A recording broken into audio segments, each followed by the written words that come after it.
शरद पवारांनी काय निर्णय घेतला माहित नाही त्याच्या पार्टीने, अजून ते माहिती माझ्याकडे झाली नाही. मग तर ते शेवटी हा निर्णय पक्षाच्या स्तरावरच होईल, काय जो घ्यायचा आहे. पण त्यामुळे त्याच्यावर आता आणखीन काही भाष्य करणं उचित नाही, कारण वेगवेगळ्या न्यायालयाचे त्याच्यामध्ये निवाडे सुरू आहेत. मला वाटतं एकदा तो निर्णय झाल्यानंतर त्याच्यावर विचार करू आपण. त्या दिवशी आपण सांगतो की मराठा समाजाला आरक्षण नाकारण्याचा पाप हे शरद पवार साहेबांचंच आहे.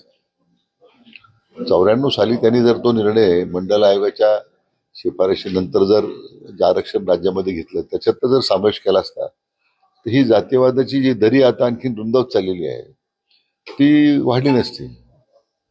परंतु समाजात भांडणं लावायचं जे काम त्यांनी आयुष्यभर केलं आपल्या, आता त्यांनी, आणि मला वाटतं हे मराठ्यांच्या नेता म्हणून ती इतक्या वर्ष मिळत होते आणि आज त्या समाजावरती अन्याय करण्याची भूमिका घेत आहे. तो निर्णय समाजानेच घ्यायचा, त्यांच्याबद्दल काय करायचं.